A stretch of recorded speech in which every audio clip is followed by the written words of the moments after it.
आज है 2025। 78 साल पहले हमें आज़ादी मिली थी और उससे पहले कई सालों तक ब्रिटिश ने हमारे ऊपर राज किया था। आज हम उस एरा में जाने वाले हैं, वो अंग्रेज़ों का दौर।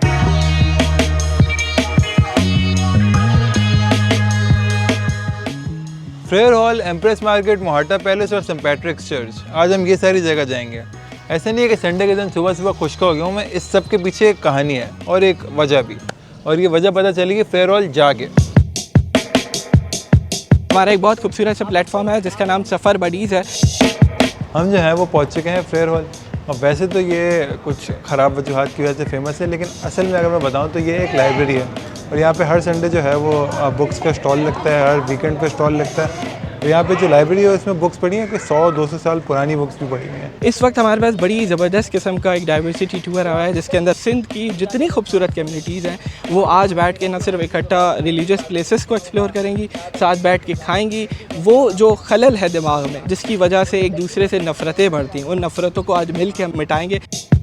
भाईजान कुछ फ़न फैक्ट्स हैं फेयर हॉल के बारे में। पहली चीज़ तो इसकी हिस्ट्री में बड़ी सिग्निफिकेंस है भाई, कराची के लिए, पाकिस्तान के लिए ओवरऑल। पाकिस्तान का पहला एक ब्यूटी कॉन्टेस्ट हुआ था 1910 में, इसी तरह की कोई डेट थी और वो हुआ था कराची के फेयर हॉल में। यहाँ पे बड़ी मशहूर एग्जीबिशन होती थी। यहाँ पे लोग आते थे बॉम्बे से, अफगानिस्तान से, काबुल से, ईरान से लोग आते थे और मिनिएचर्स की एग्जीबिशन होती थी, कपड़ों की एग्जीबिशन होती थी। तो यहाँ पे जो बॉम्बे बाजार, इस तरह की जो मार्केट्स बनी है वो इसी एग्जीबिशंस का नतीजा है। हिस्टोरियन मुजफ्फर ब्रह्मानी के साथ अस्सलाम वालेकुम। ये सफ़र बडीज़ है जिसको हम कहते हैं अमन संगत। तो मुजफ्फर भाई आपका बहुत शुक्रिया, आप आएँ, आप एक्सप्लोर करें और हमारे दोस्तों से भी मुलाकात करें। भाई ये लगे हाथ फेयर हॉल के फन फैक्ट मैंने इसलिए बता दिया आपको क्योंकि यहाँ पे मेरा इंट्रोडक्शन हो गया था बड़ा हैवी सा, कराची बॉय, हिस्ट्री ये वो। फिर हमने जो फैक्ट बता दिया ना, मैंने फ्लैक्स मार दिया, ये भी था, सिग्निफिकेंस थी भाई यहाँ पे, ये वो। आप सेट है, thank you so much.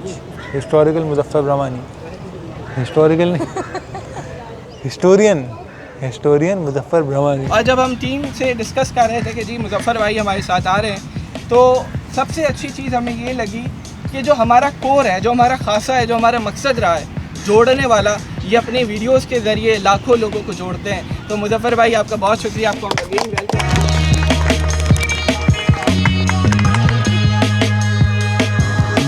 Second location कायदे आज़म हाउस। अंदर जाके वीडियोग्राफी वगैरह करने की इजाज़त नहीं है, तो ये है कायदे आज़म हाउस। यहीं से देख सकते हैं आप भी यहीं से देखें, हम भी यहीं से देखेंगे। और कोई 1800 कुछ समथिंग में ये बना था, ऐसा है मैंने सुना है। अभी उसके बाद पता नहीं क्या क्या हुआ, मुझे कोई इतना आइडिया नहीं है इतनी हिस्ट्री का इसका। बस ये है कायदे आज़म, this is Quaid-e Azam house, this is all I know. Historian Muzaffar Brahmani.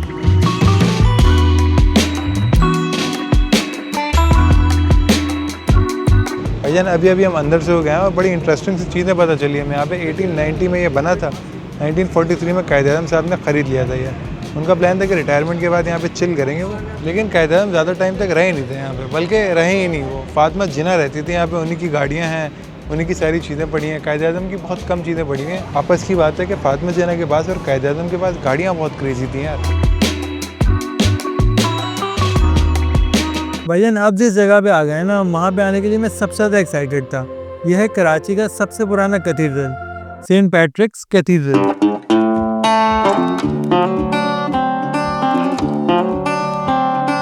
मैंने कभी भी ना जिंदगी में कोई कैथीड्रल अंदर से नहीं देखा था, ये पहला है जो मैं अभी देखने जा रहा हूँ। हालांकि मैं जो है वो ट्रिनिटी स्कूल में पढ़ा था 5 क्लास तक, और this is going to be my first. देखते हैं अंदर क्या है।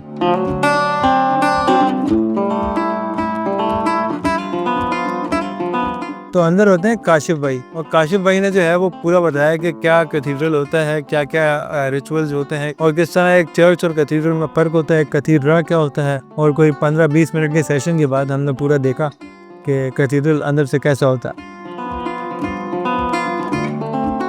भाईजान हम वापस से जो है वो फेयर हॉल आ चुके हैं और इससे पहले हम गए थे मोहाटा पैलेस, जहाँ पे कैमरा अलाउड नहीं था, और हमारा एम्प्रेस मार्केट का भी प्लान था, लेकिन थक गए थे सारे, तो हम आ गए वापस से फेयर हॉल और यहाँ से अब घर। लेकिन उससे पहले भाई एक नारा है जो मैं सुबह से सुन रहा हूँ, मैं चाह रहा हूँ ये ब्लॉग भी उसी पे एंड हो। तो 3, 2, 1